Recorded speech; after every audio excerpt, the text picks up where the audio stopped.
지금 일본 전역이 발칵 뒤집혔습니다. 불과 한 달 전 다카이치 사나에가 독도에 이어 제7광구까지 일본 영해라며 사상 초유의 도발을 감행했죠. 기술도 자본도 없는 한국이 심해 개발을? 웃기지 마십시오.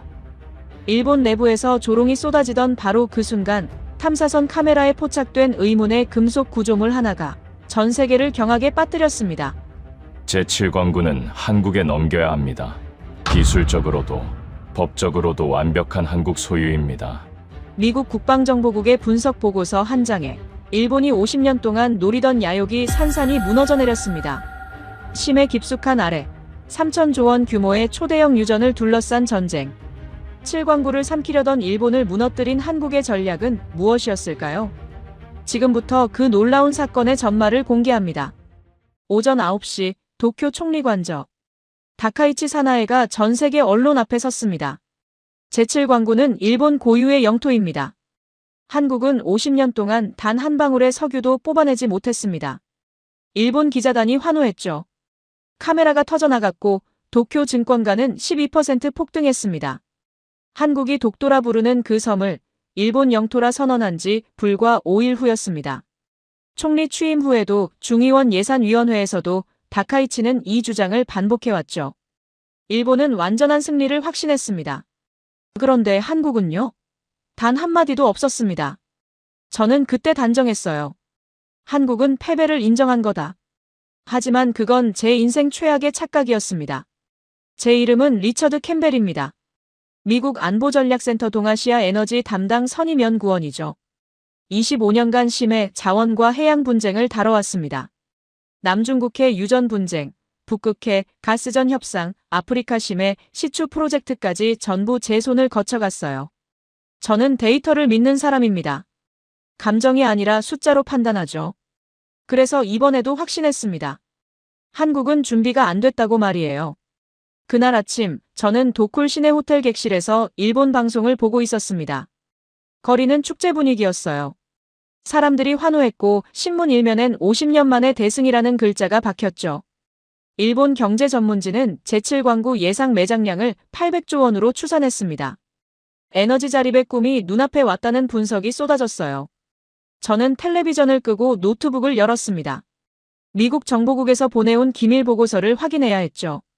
파일명은 간단했어요. 한국 심해 기술평가 최종본이었습니다. 데이터는 차갑고 선명했습니다.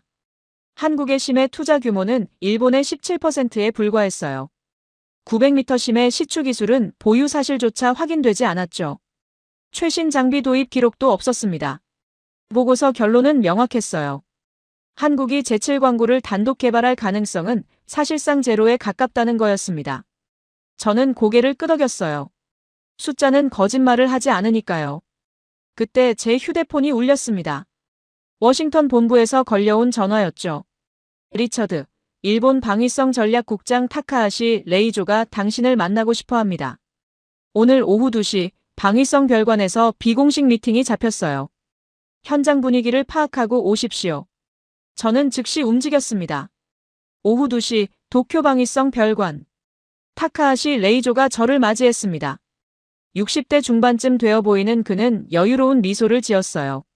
마치 승리를 예약한 사람처럼 말이죠. 리처드, 오랜만이군요. 차 한잔 하시겠습니까? 고맙습니다, 타카하시 국장님. 우린 창가 테이블에 앉았습니다. 그는 천천히 차를 따르며 입을 열었어요. 미국도 이번 상황을 주목하고 있다는 건 알고 있습니다. 우리 일본은 50년 동안 철저히 준비해왔어요. 탐사선 세척, 심해 드릴 시스템 12기, 자동화 채굴 플랫폼까지 전부 실전 배치 완료 상태입니다. 반면 한국은요? 타카하시는 비웃듯 말했죠. 한국은 아무것도 없습니다. 예산도 기술도 의지도 없어요. 50년 동안 단 한 번의 실질적 시추조차 하지 못했습니다.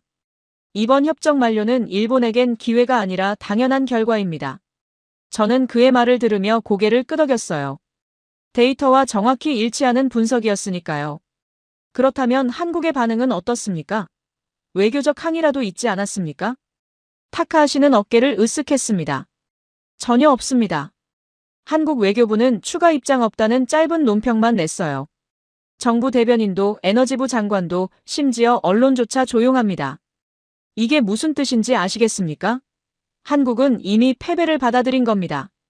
저는 잠시 생각에 잠겼습니다. 뭔가 이상했어요. 한국이 이렇게 쉽게 물러날 나라인가요? 하지만 데이터가 명확했죠. 준비도 없고 기술도 없고 반응도 없다면 그건 포기와 다름없는 겁니다. 타카하시는 창밖을 보며 말했습니다. 리처드, 당신도 아시잖습니까? 한국은 빠른 나라입니다. 반도체도 조선업도 자동차도 빠르게 따라잡았죠. 하지만 심의 기술은 다릅니다. 이건 시간과 자본과 경험이 필요한 분야예요. 단기간에 뛰어넘을 수 있는 영역이 아닙니다. 한국은 이번엔 늦었어요. 저는 조용히 차를 마셨습니다. 그의 말이 논리적으로 들렸어요. 회의를 마치고 호텔로 돌아오는 길, 저는 계속 생각했습니다. 한국의 침묵이 신경 쓰였거든요. 왜 아무 말도 없을까요? 항이라도 성명이라도 뭔가 반응이 있어야 정상 아닙니까? 저는 한국 언론 사이트를 뒤졌습니다. 주요 일간지, 경제지, 심지어 인터넷 매체까지 전부 확인했어요. 그런데 놀랍게도 제칠 광고 관련 기사는 거의 없었습니다. 몇몇 짧은 보도만 있을 뿐이었죠. 한일 협정 만료, 정부 추가 입장 없다. 제칠 광고 협정 종료, 향후 전망은? 기사 댓글란도 조용했어요. 분노도 항의도 심지어 관심조차 별로 없어 보였습니다. 저는 중얼거렸죠. 이상하군. 너무 조용해. 하지만 곧 스스로를 다잡았습니다. 아니야. 움직임이 없는 건 패배의 신호다.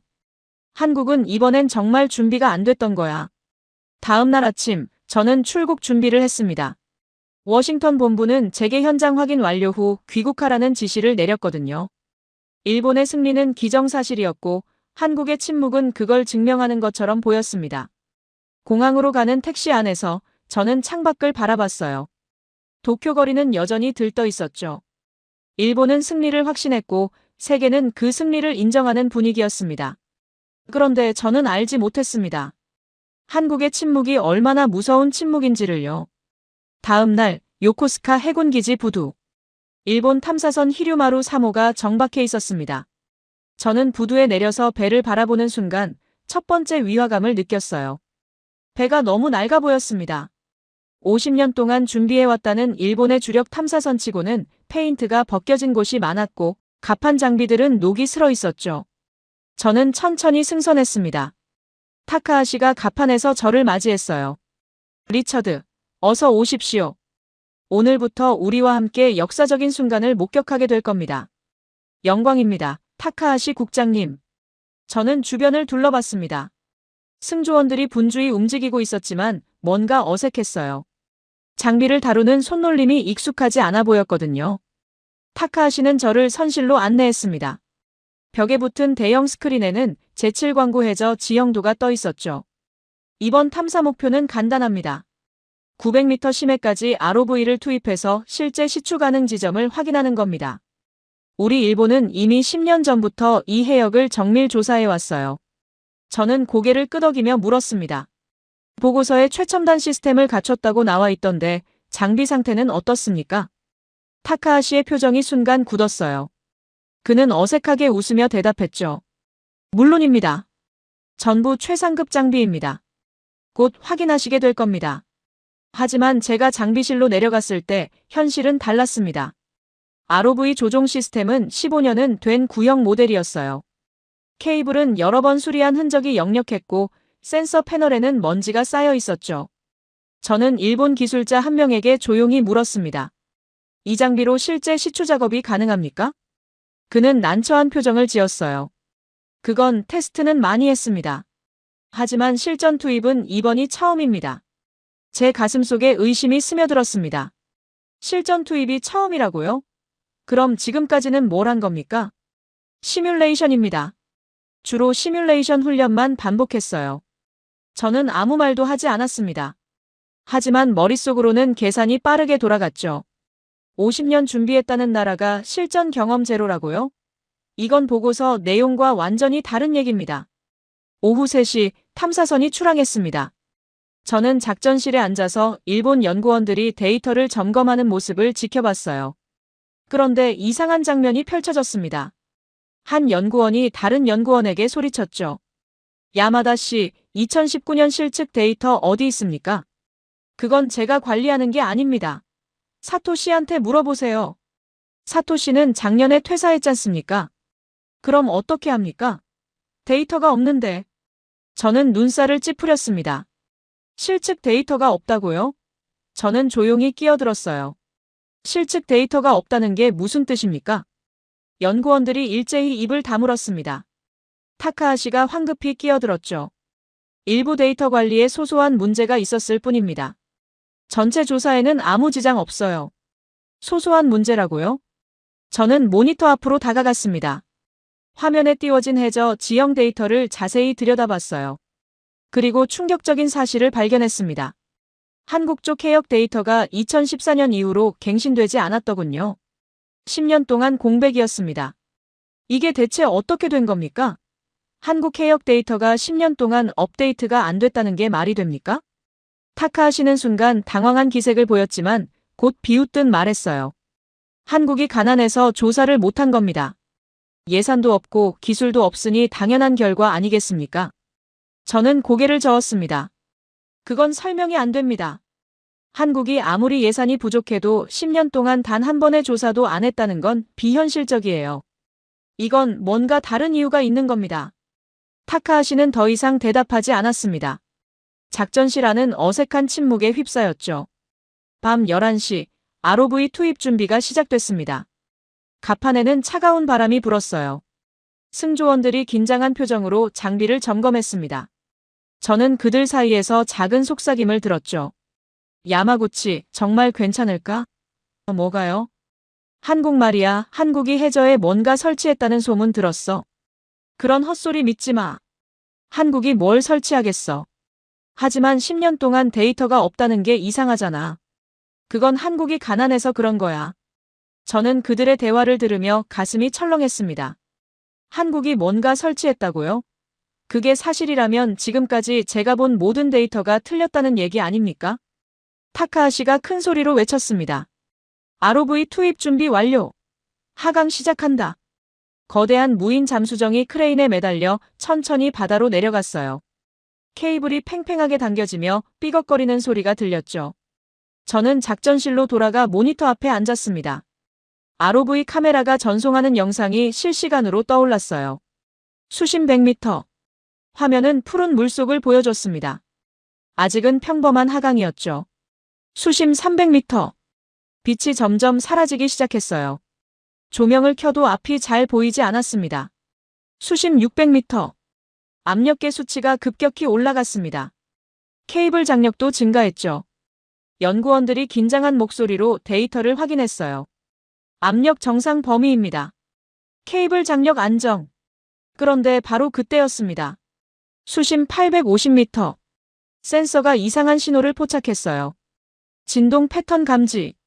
무슨 진동입니까? 규칙적인 파형입니다. 주기는 3.2초 간격. 저는 모니터를 응시했습니다. 진동 그래프가 화면에 떴는데 그건 자연의 흔들림이 아니었어요. 너무 규칙적이었죠. 마치 기계가 작동하는 것처럼 일정한 박자를 가지고 있었습니다. 타카하시가 소리쳤습니다. 지각 잡음일 뿐이다. 계속 하강해라. 하지만 국장님, 이 패턴은 내 말대로 해. ROV가 계속 내려갔습니다. 수심 900m. 그리고 카메라가 무언가를 포착하기 시작했습니다. 어둠 속에서 희미하게 보이는 거대한 그림자. 그건 바위가 아니었습니다. 저는 숨이 멎을 뻔했어요.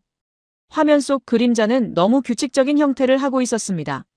매끈하게 용접된 이음새가 조명에 반사되며 은은하게 빛을 냈고 규칙적인 곡선과 정교한 절단면이 선명하게 드러났죠. 오직 인간의 손으로만, 그것도 최첨단 기술로만 만들 수 있는 그런 형태였어요. 저는 떨리는 목소리로 말했습니다. 저건 인공 구조물입니다. 명백한 인공 구조물이에요. 작전실이 순식간에 술렁였습니다. 일본 연구원들이 서로를 쳐다보며 당황한 표정을 지었고 누군가는 입을 다물지 못한 채 화면만 멍하니 응시했죠. 타카하시가 거의 비명에 가까운 목소리로 소리쳤습니다. 말도 안 된다.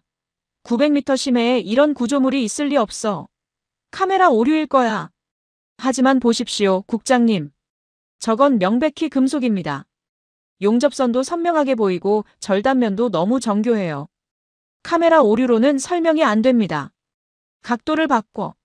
다른 각도에서 다시 확인해봐. ROV 조종사가 황급히 카메라 각도를 조정했습니다. 하지만 어느 각도에서 봐도 결과는 똑같았어요. 거대한 금속 구조물이 해저에 단단히 뿌리내린 채 버티고 서 있었고 그 규모는 우리가 상상했던 것보다 훨씬 더 컸습니다. 저는 모니터 바로 앞까지 다가가서 화면을 뚫어지게 바라봤습니다. 더 가까이 접근해 보십시오. 저 표면을 제대로 확인해야 합니다. 어떤 시설인지 파악해야 해요. 조종사가 ROV를 조심스럽게 전진시켰습니다. 2m, 1m, 50cm 카메라가 금속 표면에 바짝 붙어갔고 조명이 그 표면을 정확히 비추는 순간이었습니다. 글자가 보였어요. 선명한 영문자가 금속판에 새겨져 있었습니다. HDHI 코리아. 작전실 전체가 얼어붙었습니다. 아무도 말을 하지 못했어요. 숨소리조차 들리지 않을 만큼 고요했죠. 연구원들은 입을 벌린 채 화면을 멍하니 바라봤고 누군가는 안경을 벗어 눈을 비비며 다시 확인했습니다.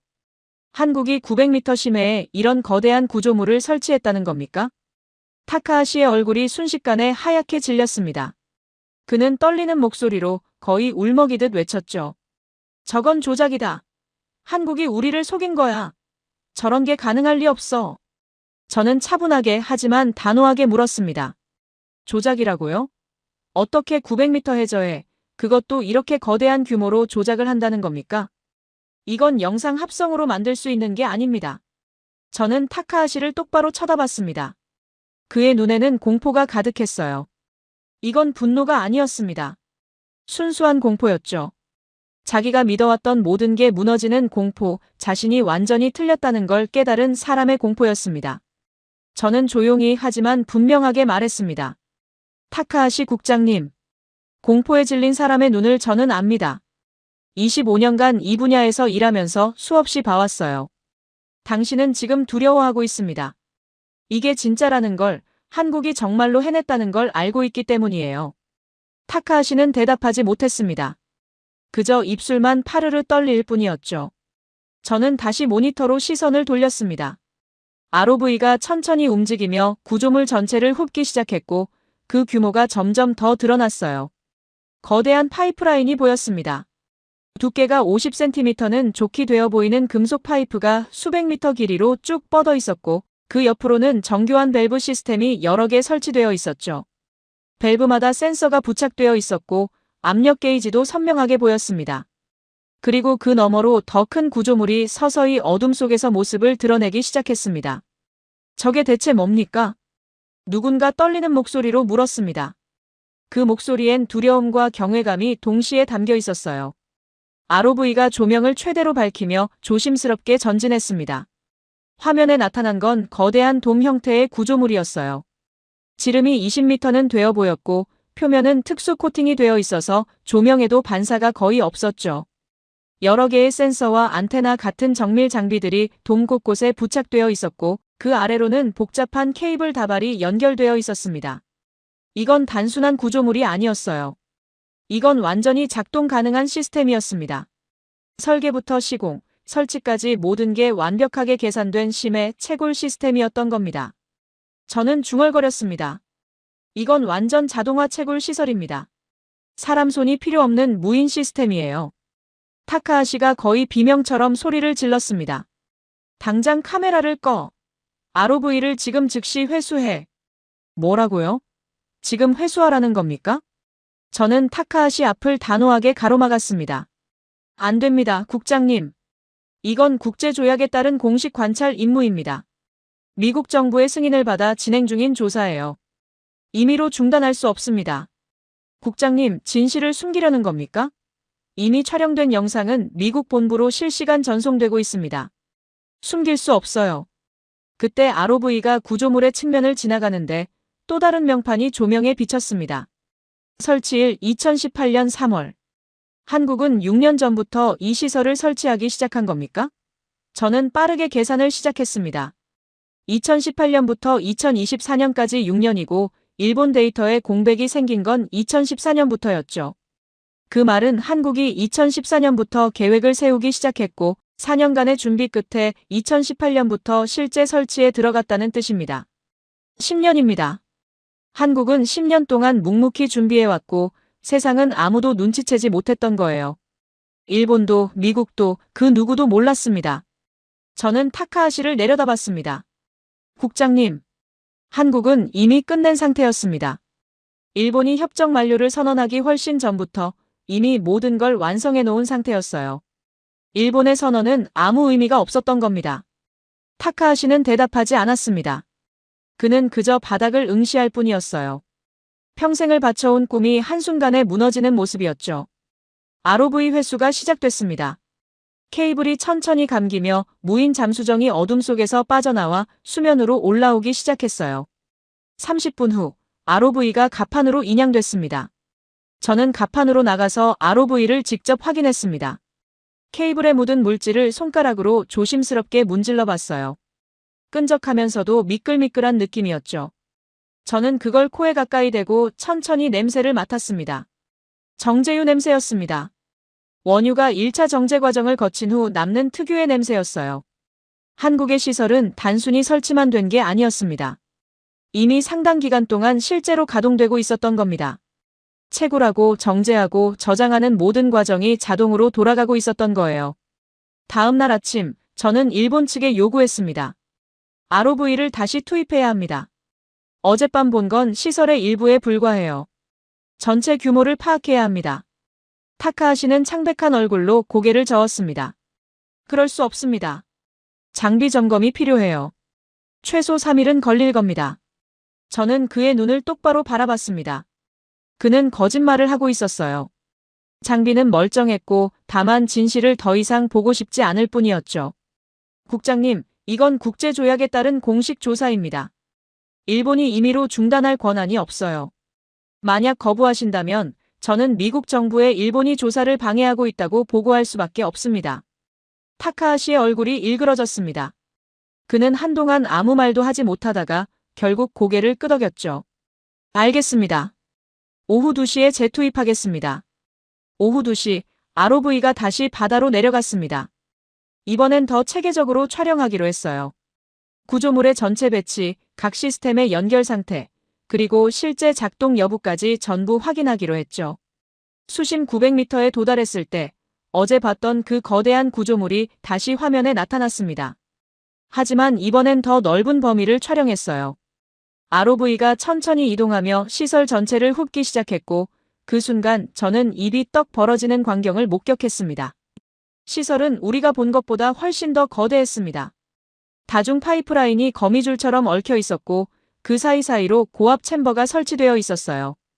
중앙에는 AI 제어돔으로 보이는 구조물이 우뚝 서 있었고 그 주변으로는 자동 수리 드론들이 정렬되어 있었죠.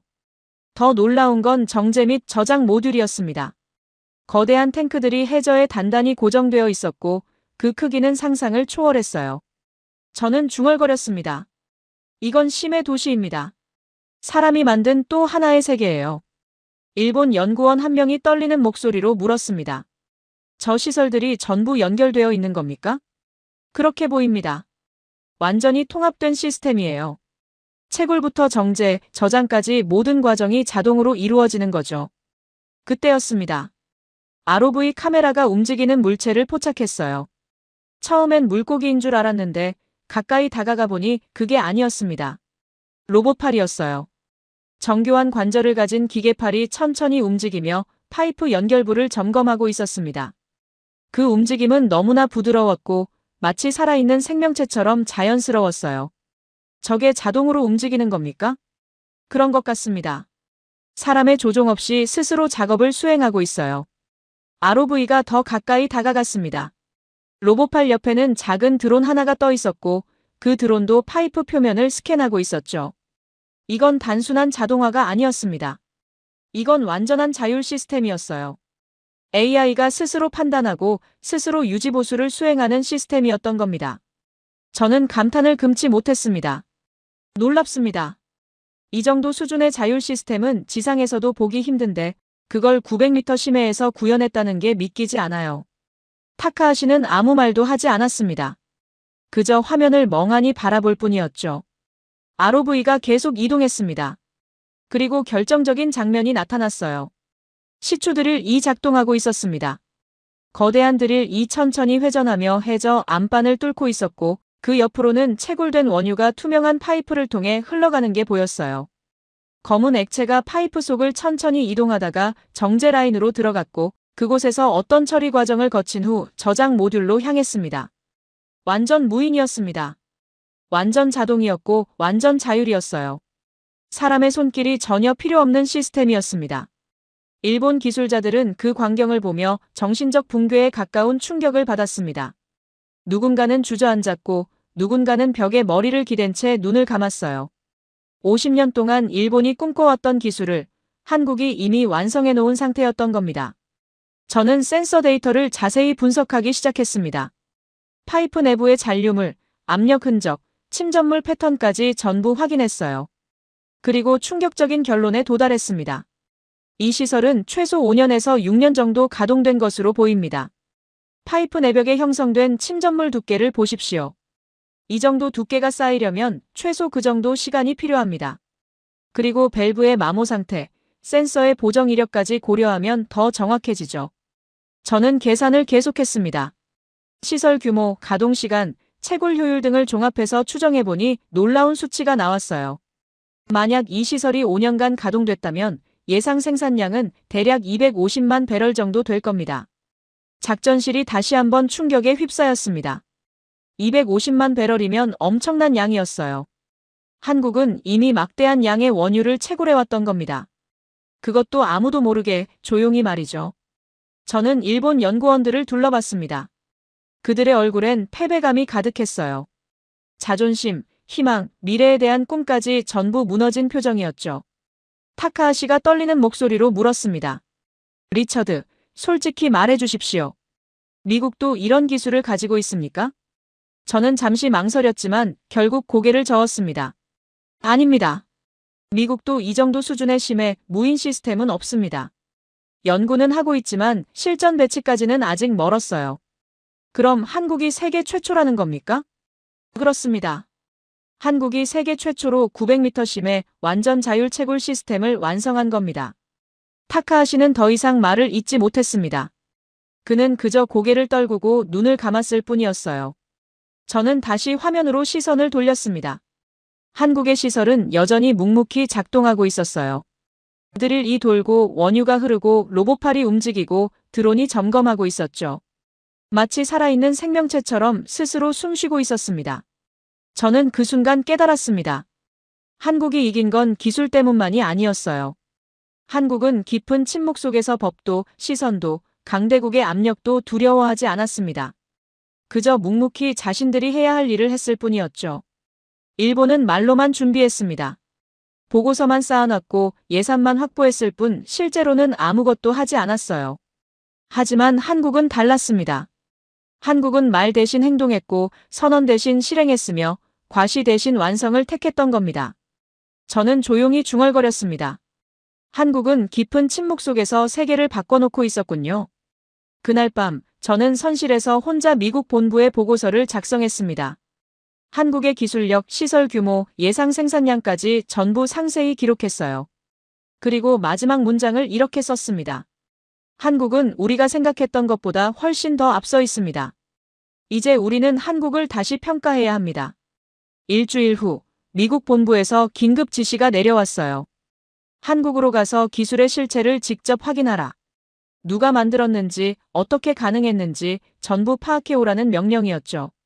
일본은 즉시 항의했습니다. 한국이 모든 걸 조작했다고, 국제사회를 속였다고 계속해서 주장했어요. 하지만 제 머릿속에서는 일본의 주장보다 해저에서 본 그 광경이 계속 맴돌았습니다. 서울 도착 첫날, 저는 한국해양기술연구원으로 향했습니다. 연구원 건물은 생각보다 소박했어요. 화려한 로비도 없었고 최첨단 시설을 자랑하는 전시관도 없었죠. 그저 평범한 연구 건물일 뿐이었습니다. 안내를 받아 회의실로 들어갔는데 한국 연구팀이 저를 기다리고 있었어요. 그들은 제가 상상했던 것과 완전히 달랐습니다. 화려하지 않았어요. 언론 카메라 앞에서 자랑하는 타입도 아니었고 자신들의 업적을 과시하려는 모습도 전혀 없었죠. 수수한 작업복을 입은 중년 남성들이 조용히 앉아 있었고 그들의 얼굴엔 깊은 피로가 새겨져 있었습니다. 그중 한 남성이 특히 제 눈에 들어왔습니다. 50대 중반쯤 되어 보이는 그는 바다에 깎인 듯한 얼굴을 하고 있었어요. 어깨는 약간 굽어 있었고 손은 거칠었으며 눈가엔 깊은 주름이 패여 있었죠. 그는 회의 내내 말이 별로 없었습니다.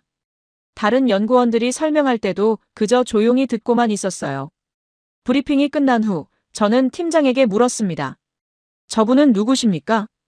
회의 내내 말씀이 없으시던데요. 팀장이 조심스럽게 대답했습니다. 저분이 박도현 박사입니다. 이번 프로젝트의 핵심 설계자이자 실질적으로 모든 걸 만들어낸 사람이죠. 저는 놀랐습니다. 저 조용한 사람이 900m 해저 시스템을 만든 장본인이라고요? 직접 얘기를 나눠볼 수 있을까요? 물론입니다. 박사님, 리처드 박사님이 얘기 나누고 싶어 하십니다. 박도현이 천천히 일어나 제게 다가왔습니다. 그는 악수를 청했고 저는 그의 손을 잡았어요. 거친 손이었습니다. 오랜 세월 바다와 기계를 만지며 살아온 사람의 손이었죠. 박도현입니다. 만나서 반갑습니다. 리처드 캠벨입니다. 박사님이 만드신 시설을 직접 봤습니다. 정말 놀라웠어요. 박도현은 담담하게 고개를 끄덕였습니다. 고맙습니다. 하지만 제가 혼자 만든 건 아닙니다. 많은 사람들이 함께 했어요. 저는 그와 함께 연구원 옥상으로 올라갔습니다. 서울 시내가 한눈에 내려다 보이는 곳이었죠. 우리는 난간에 기대서서 한동안 아무 말 없이 서 있었습니다. 제가 먼저 입을 열었습니다. 박사님, 솔직히 궁금합니다. 어떻게 이런 시스템을 만들 생각을 하셨습니까? 미국도 일본도 시도하지 못한 걸 말이죠. 박도현은 한동안 먼 하늘을 바라보다가 천천히 입을 열었습니다. 제가 젊었을 때 얘기입니다. 1990년대 초반이었죠. 저는 해군 잠수사였습니다. 수중 작업을 전문으로 하는 특수부대였어요. 어느 날 우리 팀이 긴급 출동 명령을 받았습니다. 동해에서 어선이 침몰했고 선원들이 물속에 갇혀 있다는 거였죠. 그의 목소리가 약간 떨렸습니다. 우리는 최선을 다했습니다. 하지만 장비가 부족했어요. 수심이 깊었고 시야가 나빴으며 통신도 제대로 안 됐죠. 제 동료 한 명이 선원을 구하려고 너무 깊이 들어갔습니다. 그리고 올라오지 못했어요. 저는 숨을 죽이고 그의 얘기를 들었습니다. 장비만 있었다면 살릴 수 있었습니다. 좀 더 깊이 들어갈 수 있는 장비, 더 오래 버틸 수 있는 시스템만 있었다면 말이죠. 하지만 우린 없었어요. 그래서 제 동료는 차가운 바다 밑에 남아야 했습니다. 박도현은 눈을 감았습니다. 그날 밤 저는 결심했습니다. 사람이 직접 들어가면 위험합니다. 사람 대신 들어갈 수 있는 기술을 만들어야겠다고 생각했죠. 그래서 저녁 후 바로 대학원에 진학했고 해양 로봇공학을 공부하기 시작했습니다. 저는 깊이 고개를 숙였습니다. 이 사람의 기술은 복수심에서 나온 게 아니었어요. 상처와 책임감에서 출발한 거였습니다. 그렇게 시작하셨군요. 네. 하지만 쉽지 않았습니다. 박도현은 쓴웃음을 지었습니다. 2012년에 이 프로젝트를 처음 제안했을 때 모두가 불가능하다고 했어요. 예산팀은 돈 낭비라고 했고 학계에선 비현실적이라고 비웃었죠. 일본도 우리를 방해했습니다. 로비를 통해 예산을 삭감시키고 국제 협력도 막았어요. 3년 동안 예산이 4번이나 깎였습니다.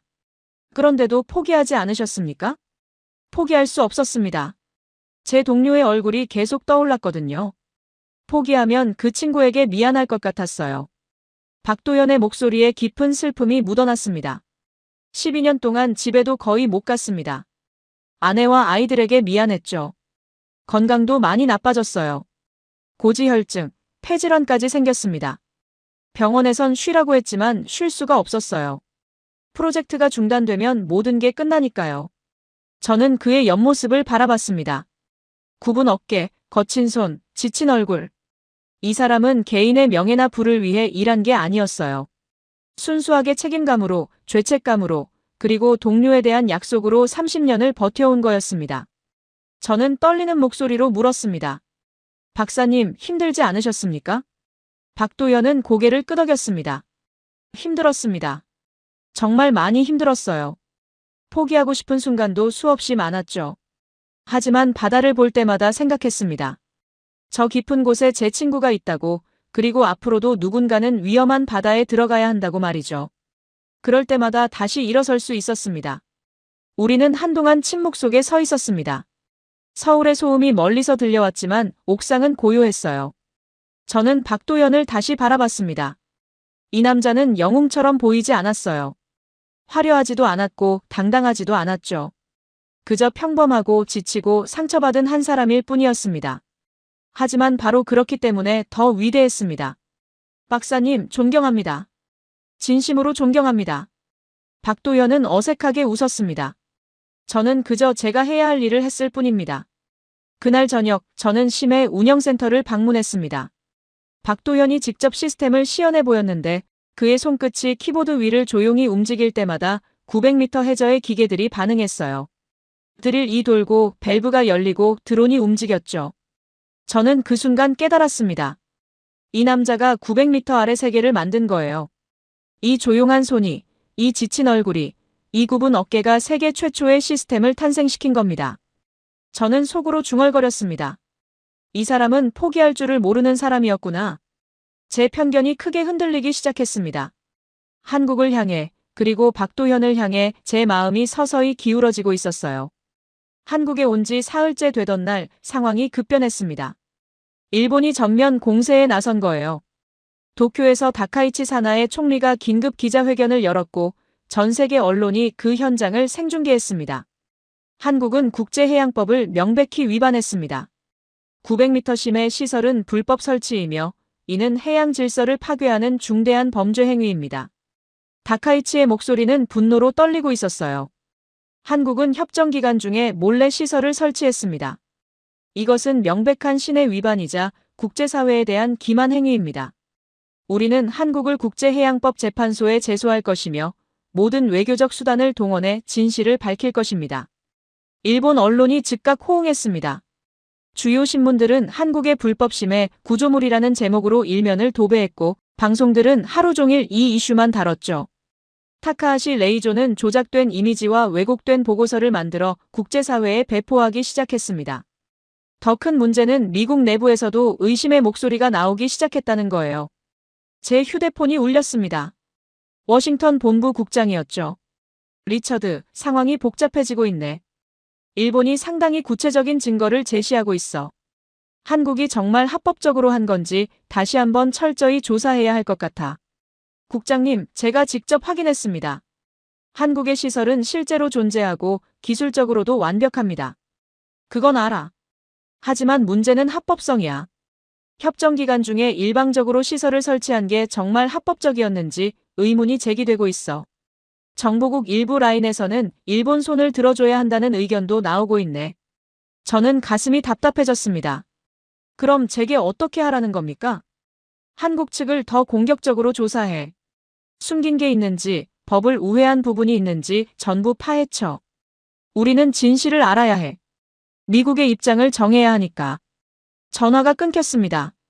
저는 한동안 휴대폰을 쥔 채 멍하니 서 있었어요. 미국이 일본 편을 들 수도 있다는 거였습니다. 제가 본 한국의 기술, 박도연의 진심, 그 모든 게 정치적 판단 앞에서는 무의미해질 수도 있다는 뜻이었죠. 다음 날, 저는 박도연을 다시 만났습니다. 이번엔 해양기술연구원 실험실에서였어요. 박도연은 설계 도면을 앞에 놓고 뭔가를 검토하고 있었는데 제가 들어가자 고개를 들었습니다. 리처드 박사님, 무슨 일이십니까? 저는 차갑게 물었습니다. 제 목소리는 제 의도와 다르게 날카로웠어요. 박사님, 솔직히 답해 주십시오. 협정 기간 중에 시설을 설치한 게 정말 합법이었습니까? 일본 몰래 한 거 아닙니까? 박도연의 표정이 굳었습니다. 무슨 말씀이신지 잘 모르겠습니다. 법을 우회한 건 없습니까? 국제 규정을 어긴 부분은 없습니까? 숨긴 건 정말 하나도 없습니까? 제 목소리가 점점 커졌습니다. 저도 모르게 압박하고 있었던 거예요. 박도연은 한동안 말을 잃고 저를 바라봤습니다. 그의 눈에 상처받은 표정이 스쳤어요. 리처드 박사님, 저는 법을 어긴 적 없습니다. 모든 절차는 국제법에 따라 진행됐고 필요한 신고도 전부 했습니다. 다만 일본이 눈치채지 못했을 뿐이죠. 증거가 있습니까? 서류가 있습니까? 있습니다. 전부 보관되어 있어요. 그럼 왜 협정 기간 중에 시설을 설치했습니까? 왜 일본에게 알리지 않았습니까? 박도연은 깊은 숨을 쉬었습니다. 알릴 필요가 없었습니다. 우리는 우리 해역에서 작업했고 모든 게 합법이었어요. 일본에게 허락받아야 할 이유가 없었습니다. 저는 책상을 탁 쳤습니다. 하지만 일본은 속았다고 느끼고 있습니다. 국제사회도 의심하고 있어요. 이게 정말 떳떳한 겁니까? 박도현이 천천히 일어났습니다. 그는 저를 똑바로 쳐다봤어요. 리처드 박사님, 저는 제 동료를 살리려고 기술을 만든 겁니다. 누군가를 속이려고 만든 게 아닙니다. 바다에서 사람이 죽는 걸 막으려고 위험한 곳에 사람 대신 기계가 들어가게 하려고 30년을 바쳤어요. 그게 잘못입니까? 그의 목소리가 떨렸습니다. 일본은 50년 동안 뭘 했습니까? 말만 했습니다. 준비한다고 곧 한다고 말만 했어요. 하지만 실제로는 아무것도 안 했습니다. 우리는 달랐어요. 우린 말 대신 일했고 선언 대신 완성했습니다. 그게 잘못입니까? 저는 대답하지 못했습니다. 박도현이 계속 말했죠. 리처드 박사님이 일본 탐사선에서 뭘 보셨는지 압니다. 낡은 장비, 텅 빈 데이터, 실전 경험 제로. 일본은 거짓말을 했어요. 50년 준비했다고 했지만 실제로는 아무것도 안 한 겁니다. 그런데 왜 우리만 공격받아야 합니까? 저는 할 말을 잃었습니다. 박도연의 말이 전부 맞았어요. 하지만 저는 미국의 명령을 받았고 진실보다 정치적 판단을 내려야 하는 상황이었습니다. 그때 연구원 한 명이 급하게 들어왔습니다. 박사님, 예산팀에서 연락 왔습니다. 일본 항해 때문에 프로젝트 재검토에 들어간다고 합니다. 박도연의 얼굴이 창백해졌습니다. 뭐라고? 재검토? 네. 국제 문제가 복잡해지면서 정부 내부에서도 부담을 느끼는 것 같습니다. 책임 소재를 따지고 있다고 합니다. 박도연은 비틀거렸습니다. 저는 황급히 그를 붙잡았어요. 박사님, 괜찮으십니까? 괜찮습니다. 괜찮아요. 하지만 그는 괜찮지 않았습니다. 얼굴이 창백했고 식은땀이 흐르고 있었어요. 과거 잠수 사고 후유증과 12년간의 과로가 한꺼번에 몰려온 거였습니다. 박사님, 박도현이 그대로 쓰러졌습니다. 우리는 급히 그를 병원으로 옮겼습니다. 응급실에서 기다리는 동안 저는 제 손을 바라봤어요. 떨리고 있었습니다. 제가 박도현을 쓰러뜨린 거였어요. 제 차갑고 가혹한 질문이 그를 무너뜨린 겁니다. 과로와 스트레스가 극심합니다. 폐질환도 악화됐고요. 당분간 절대 안정이 필요합니다. 저는 병실로 들어갔습니다.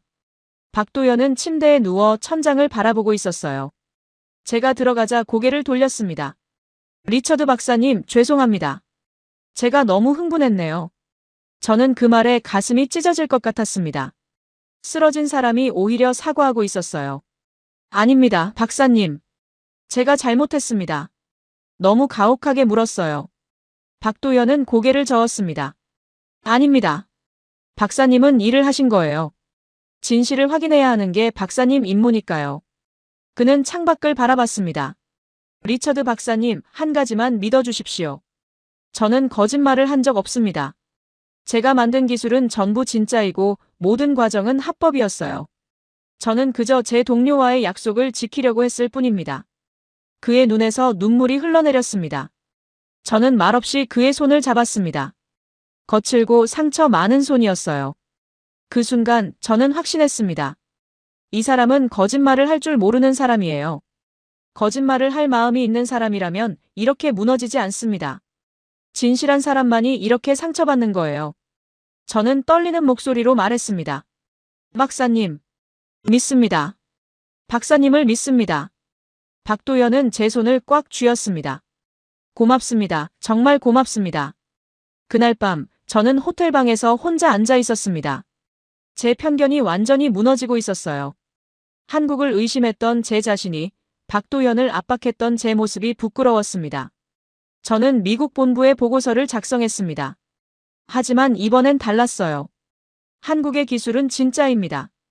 박도현 박사는 진실한 사람입니다. 저는 한국을 믿습니다. 2주 후 제네바 유엔 산하 국제해양에너지 연합 긴급 총회가 소집됐습니다. 55개국 대표단이 모였고 전 세계 언론이 현장을 지켜봤어요. 일본과 한국의 충돌이 국제적 이슈가 된 거였죠. 저는 미국 대표단의 일원으로 참석했습니다. 회의장 분위기는 무겁고 긴장감이 흘렀어요. 일본 대표단은 회의장 왼쪽에, 한국 대표단은 오른쪽에 자리 잡았습니다. 박도현도 한국팀과 함께 있었는데 여전히 안색이 좋지 않아 보였어요. 하지만 그의 눈빛만은 흔들림이 없었습니다. 회의가 시작됐습니다. 일본 대표 타카하시 레이조가 단상에 올랐어요. 그는 분노에 찬 목소리로 외쳤습니다. 한국의 심해 시설은 명백한 국제법 위반입니다. 협정 기간 중에 일방적으로 설치했고 공동개발 원칙을 완전히 무시했습니다. 이것은 조작이며 사기이고 국제해양 질서를 파괴하는 범죄 행위입니다. 타카하시는 준비해온 자료들을 스크린에 띄우기 시작했어요. 조작된 영상, 왜곡된 보고서, 그리고 한국을 불법 국가로 몰아가는 각종 문서들이 쏟아졌습니다. 한국은 우리를 속였습니다. 세계를 기만했어요. 이런 나라를 어떻게 신뢰할 수 있겠습니까? 일본 측 변호인들이 차례로 나와 한국을 공격했습니다. 해양법 전문가, 국제법 학자, 에너지 분석가들이 한 목소리로 한국의 불법성을 주장했죠. 회의장 분위기가 점점 일본 쪽으로 기울어지는 것 같았습니다. 하지만 저는 한국 대표단을 바라봤어요. 그들은 조용했습니다. 일본의 공격에도 동요하지 않았고 오히려 침착하게 자료를 정리하고 있었죠. 박도연은 노트북 앞에 앉아 뭔가를 확인하고 있었습니다. 타카하시의 발표가 끝나자 한국 대표가 단상에 올랐습니다. 그런데 놀랍게도 제가 먼저 호명됐어요. 미국 안보전략센터 리처드 캠벨 박사님, 증인으로 나와주시겠습니까? 저는 잠시 당황했지만 곧 자리에서 일어났습니다. 단상으로 올라가자 한국 대표가 조용히 물었죠. 리처드 박사님, 일본 탐사선에 직접 승선하셔서 한국 시설을 목격하셨죠? 네, 맞습니다. 그 시설이 조작이었습니까? 저는 회의장 전체를 둘러봤습니다. 55개국 대표들이 저를 주시하고 있었어요. 일본 대표단도 긴장한 표정으로 저를 바라봤습니다. 저는 천천히 하지만 분명하게 말했습니다. 아닙니다. 조작이 아니었습니다. 저는 25년간 심해 기술을 연구해온 전문가입니다. 900m 해저에서 본 한국의 시설은 실제였고 작동하고 있었으며 그 기술 수준은 세계 최고였습니다. 회의장이 술렁였습니다. 한국이 조작했을 가능성은 없습니까? 불가능합니다. 900m 심해에서 그 규모의 시설을 조작한다는 건 기술적으로 불가능해요. 설령 가능하다 해도 실제 시설을 만드는 것보다 더 어렵고 비용도 더 들 겁니다. 그리고 ROV 센서가 감지한 진동 패턴, 채굴된 원유 흔적, 장기 가동 증거들은 전부 과학적으로 검증 가능한 사실입니다. 타카하시가 벌떡 일어나 소리쳤습니다. 하지만 불법 아닙니까? 협정을 위반한 거 아닙니까? 저는 고개를 저었습니다. 제가 확인한 바로는 한국은 모든 국제법적 절차를 준수했습니다. 필요한 신고도 했고 자국 해역에서 작업했으며 어떤 규정도 위반하지 않았어요. 다만 일본이 주의를 기울이지 않았을 뿐입니다. 일본 측이 패닉 상태에 빠졌습니다. 한국 대표가 계속 말했습니다. 이제 한국의 실제 데이터를 공개하겠습니다. 대형 스크린에 영상이 재생되기 시작했습니다. 박도현이 직접 촬영하고 편집한 자료였어요. 900m 해저 시설의 전체 모습이 선명하게 나타났고 각 시스템의 작동 원리가 상세히 설명됐습니다. 자동 시추드릴 이 안반을 뚫는 장면, 원유가 파이프를 통해 흐르는 모습, AI 제어돔이 전체 시스템을 조율하는 과정까지 전부 공개됐죠. 운영 로그, 압력 데이터, 자율 제어 알고리즘까지 투명하게 보여줬습니다. 회의장이 점점 조용해졌습니다. 각국 전문가들이 화면에 집중하기 시작했어요. 노르웨이 해양공학 전문가가 중얼거렸습니다. 저런 자율 시스템은 우리도 아직 개발 중인데. 독일 에너지 분석가가 감탄했습니다. AI 제어돔의 정밀도가 놀랍군요. 이건 최소 10년은 앞선 기술입니다. 미국 국방부 전문가도 고개를 끄덕였습니다. 로보팔의 자동 수리 시스템은 군사 기술로도 응용 가능하겠는데요. 그때 한국 측에서 폭탄 같은 제안을 했습니다. 실시간 원격 운영을 시연하겠습니다. 회의장 전체가 술렁였어요. 실시간이라고요? 스크린이 분할됐습니다. 한쪽에는 서울 운영센터가, 다른 한쪽에는 900m 해저 현장이 떴어요. 박도현이 서울에서 노트북 앞에 앉았고 그의 손끝이 키보드를 터치했습니다. 1초 후 해저 시설이 반응했습니다. 압력 밸브가 열렸고 드릴 속도가 조정됐으며 정비 드론이 움직이기 시작했어요. 모든 게 1초 단위로 실시간으로 작동했습니다. 회의장이 폭발적인 탄성으로 가득 찼습니다. 믿을 수 없군. 저게 정말 실시간입니까? 900m에서 1초 지연이라니. 각국 대표들이 자리에서 일어나 스크린을 응시했습니다. 박도현이 다시 명령을 입력하자 저장 모듈의 압력이 조정됐고 드론이 특정 파이프로 이동해 점검을 시작했어요. 완벽한 제어였습니다. 저는 그 광경을 보며 전율했습니다. 한국은 말이 아니라 증거로 세계를 설득하고 있었어요. 조작이니 불법이니 하는 일본의 주장은 과학 앞에서 아무 의미가 없었습니다. 타카하시가 마지막 발악을 했습니다. 그는 비명처럼 외쳤죠. 저건 조작입니다. 미리 녹화한 영상이에요. 한국은 지금도 우리를 속이고 있습니다. 그 순간 노르웨이 대표가 일어났습니다. 일본 대표님, 저는 30년간 심해 시스템을 연구해온 공학자입니다. 저 영상이 실시간인지 녹화인지 구별할 수 있어요. 저건 실시간이 맞습니다. 그리고 저 시스템은 최소 5년 이상 가동된 흔적이 명백합니다. 조작으로는 불가능한 데이터입니다. 독일 대표도 일어났습니다. 저도 동의합니다. 파이프 내벽의 침전물 패턴, 센서의 보정 이력, 모든 게 장기 가동을 증명합니다. 한국의 기술은 진짜입니다. 미국 대표단장도 발언했습니다. 미국 정부는 한국의 기술을 인정합니다. 이것은 세계 최고 수준의 심해 시스템이며 모든 절차는 합법적이었습니다. 일본 대표단이 완전히 무너졌습니다. 타카하시는 주저앉았고 다른 대표들은 고개를 떨구었어요. 그들의 근거 없는 공격은 과학과 진실 앞에서 산산이 부서진 겁니다. 의장이 말했습니다. 투표를 시작하겠습니다. 한국 시설의 정당성을 인정하시는 분은 찬성 버튼을 눌러주십시오. 전광판의 숫자가 하나씩 올라가기 시작했습니다. 5표, 10표, 20표, 30표, 40표. 최종 결과가 나타났습니다.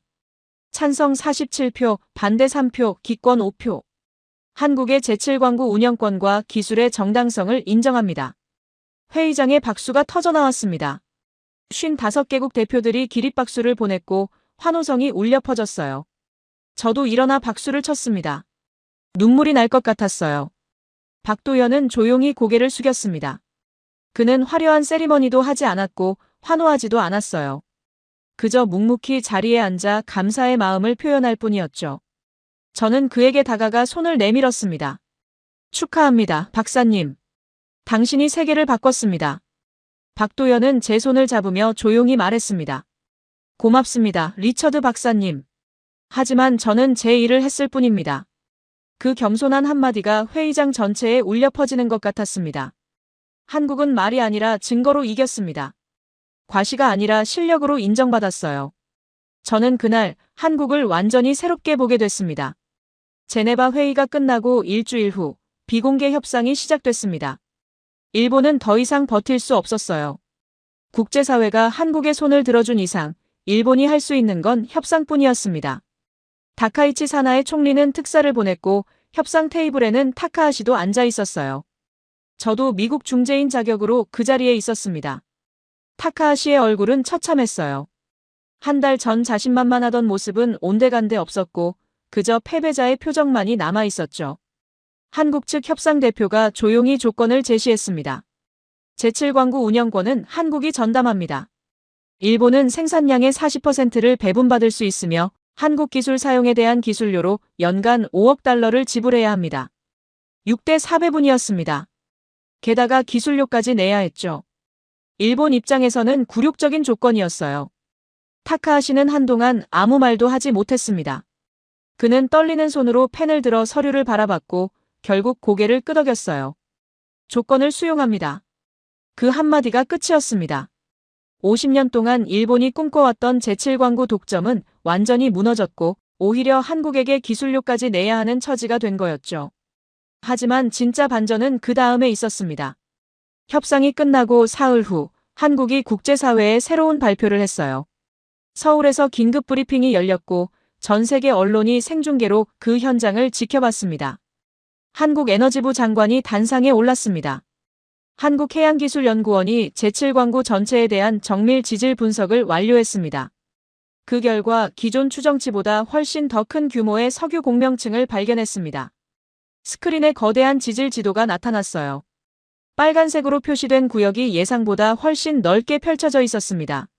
제7광구 전체 추정 매장량은 최소 3천조 원에 달합니다. 회의장이 폭발했습니다.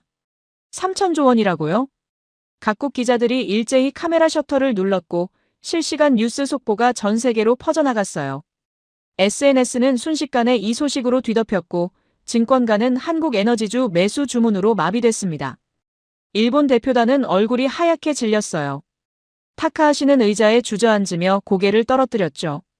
방금 전 6대4로 합의했는데 그 파이 자체가 상상을 초월할 만큼 커진 겁니다. 일본이 받을 40%만 해도 천문학적 액수였지만 그들은 이미 주도권을 완전히 잃어버린 상태였어요. 저는 중얼거렸습니다. 3천조, 이건 숫자가 아니야. 이건 새로운 세계 질서야. 그날 이후 한국을 보는 세계의 시선이 완전히 바뀌었습니다. 필리핀이 가장 먼저 움직였어요. 필리핀 에너지부 장관이 서울을 방문해 한국 기술 도입을 공식 요청했습니다. 베트남, 말레이시아도 줄줄이 따라왔죠. 심지어 중국도 당황한 기색을 감추지 못하며 자체 심해 기술 개발팀을 재편성했습니다. 한국의 심해 기술은 세계 표준이 되어버렸어요. 해외 언론들은 앞다투어 보도했습니다. 한국 심해 산업의 게임 체인저. 900m 혁명, 한국이 만든 새로운 표준. 조용한 강국, 한국의 기술 독립. 저는 그 헤드라인들을 보며 감회가 새로웠습니다. 불과 2달 전만 해도 저는 한국을 과소평가했었어요. 하지만 이제는 달랐습니다.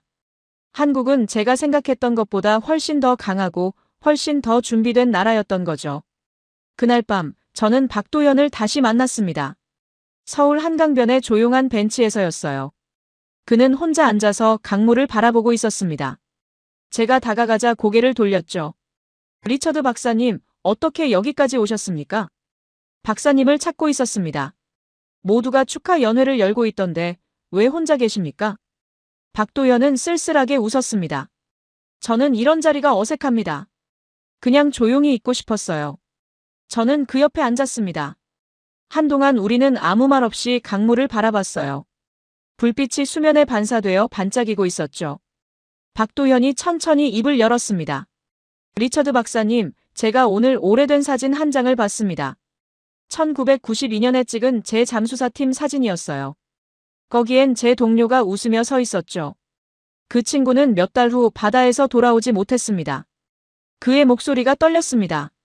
30년 동안 저는 그 친구에게 미안했어요. 제가 더 빨리 움직였다면, 제가 더 좋은 장비를 만들었다면 살릴 수 있지 않았을까 하는 생각이 계속 들었습니다. 그래서 포기할 수가 없었어요. 그 친구와의 약속을 지켜야 했으니까요.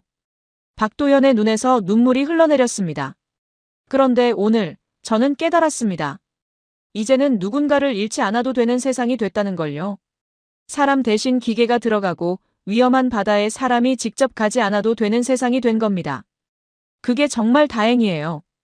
그는 울먹였습니다. 고맙습니다, 리처드 박사님.